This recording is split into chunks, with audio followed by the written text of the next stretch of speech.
Your dad's gone, and this house is mine now since I'm his wife. My stepmom scolded me, sounding like I was a naughty kid. The funeral had just finished, leaving me feeling as heavy and gloomy as a stormy sky. Angry, I snapped back. This is my home from childhood. You should leave with all your affairs with younger guys, betraying Dad. You don't deserve to be called his wife. She just snorted and said, tough luck. I'm getting the house and $1,000,000 from the estate.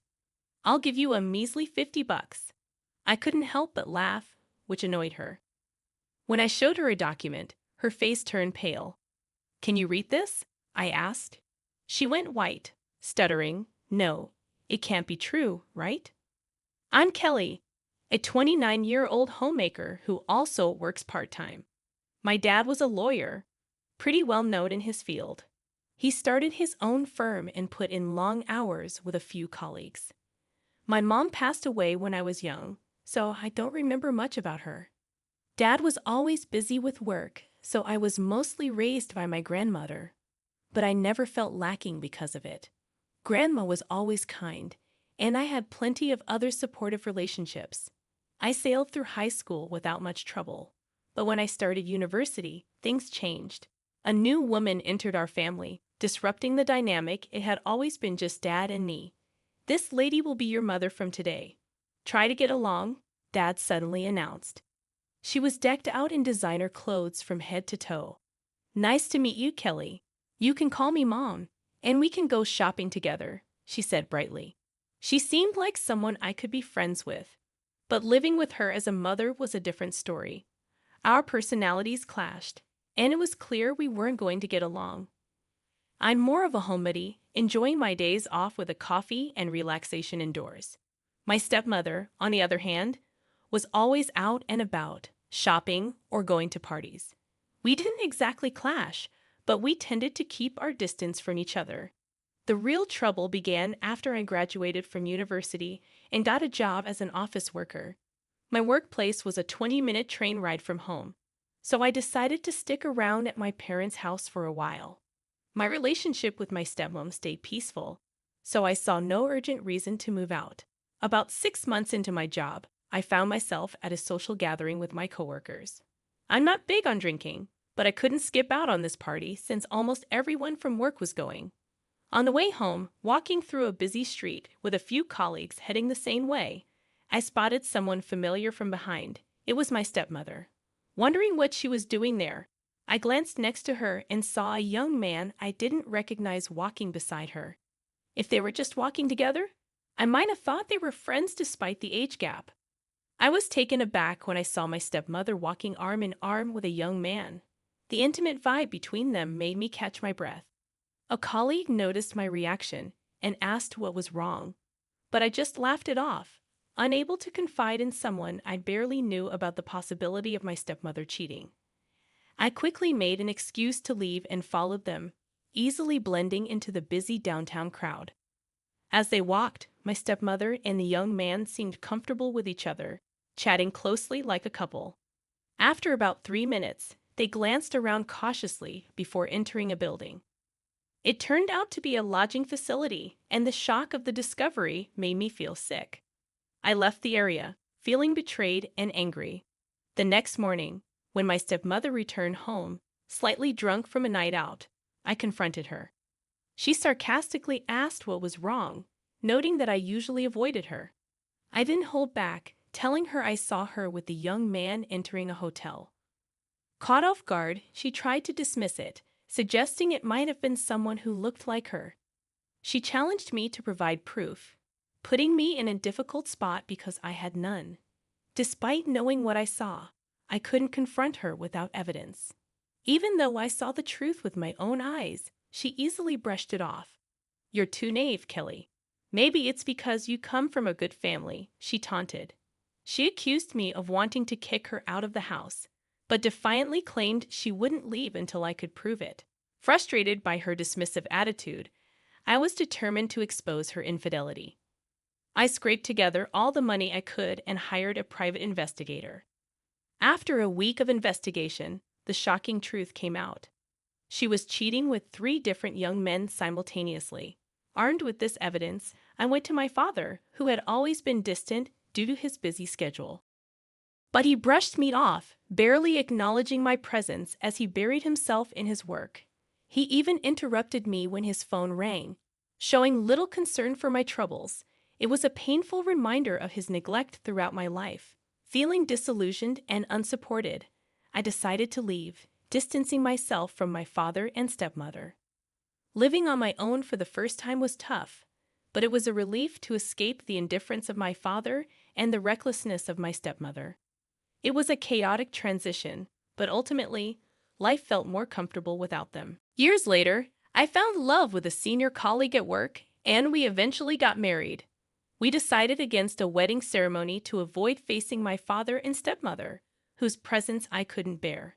Instead, I sent my father a photo of me in my wedding dress. Our life together began, and we were happiest planning our future, like building a house or starting a family. In the years since I moved out, I rarely heard from my father, so it was a shock when his name flashed on my phone one day. The voice on the other end introduced himself as one of my father's colleagues and told me my father had collapsed at work and was in the hospital. I rushed to his side immediately. At the hospital, a man in a suit met me at the entrance and led me to my father's room. He lay pale and motionless in the bed, surrounded by tubes. His colleague explained they couldn't reach his wife, my stepmother. It seemed he had tried to contact her as well.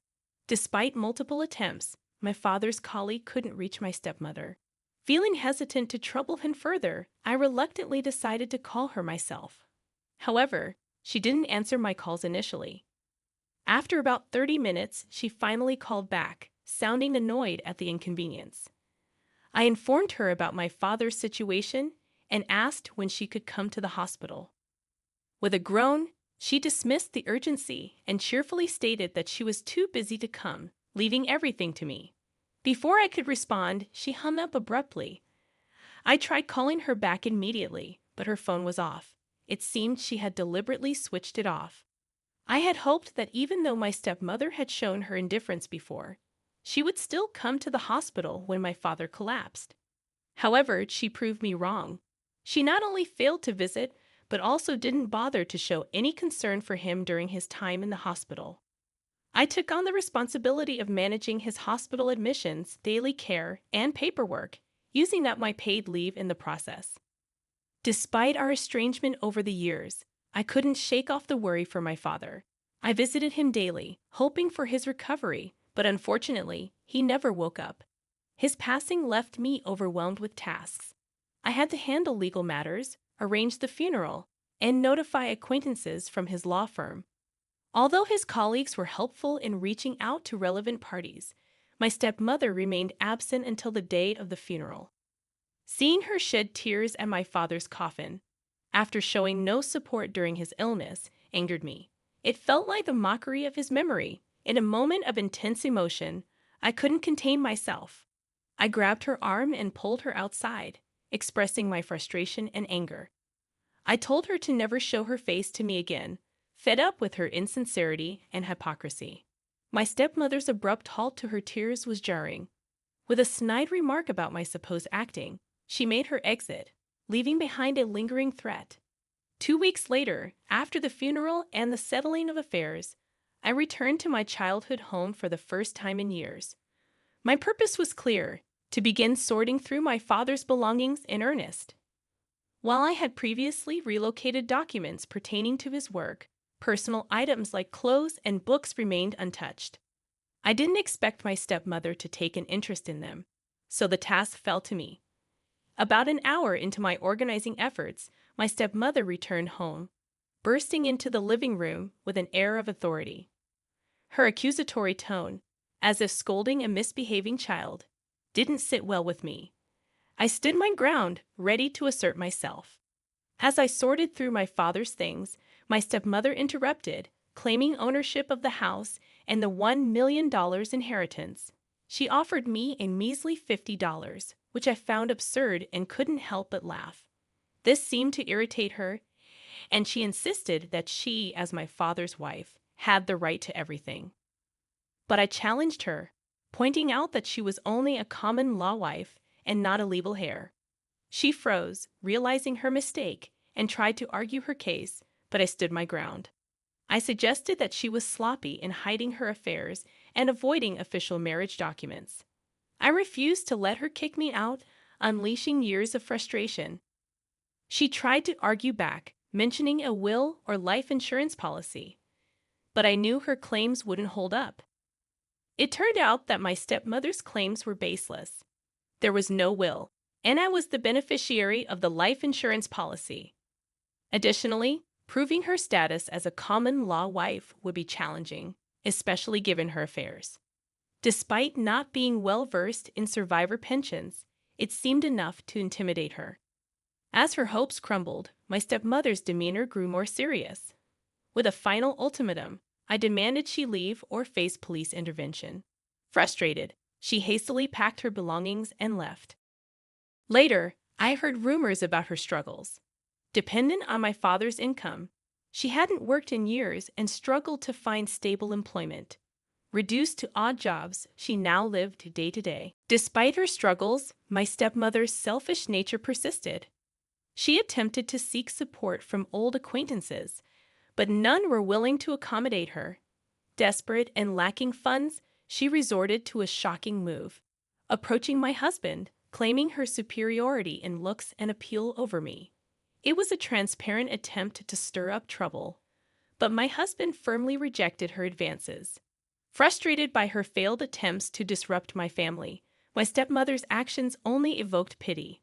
I swiftly involved the authorities, and she received a stern warning. Hopefully, she learned from this experience. While sorting through my father's belongings, I stumbled upon his diary. Though hesitant to invade his privacy, I couldn't resist the urge to peek. The entries revealed his deep concern for my well-being and future. It became clear that his hard work was driven by a desire to ensure my financial security and happiness. Tucked within the pages was a cherished photo, my young father, my biological mother, and me, all beaming with joy. It was a poignant reminder that I was truly loved by my parents. As I flipped through the diary, another photo caught my eye, a recent one of my father and my stepmother. Despite my confusion about why my father stayed in a common law relationship with my stepmother, it was evident that he cared for her in his own way. Sadly, her feelings didn't seem to match his. Determined to understand and reciprocate love, I was overjoyed to discover that I was pregnant. Recent visits to the hospital confirmed that our baby is developing well. Looking ahead to our child's future, my husband and I made the decision to move into the house my father left us. Our current apartment doesn't have enough space for a nursery, so we're willing to invest in a suitable home for our growing family. Every decision we make is with our child's best interests at heart. Just as my parents loved me, I am committed to showering this child with love and care. It's a promise I've made to myself.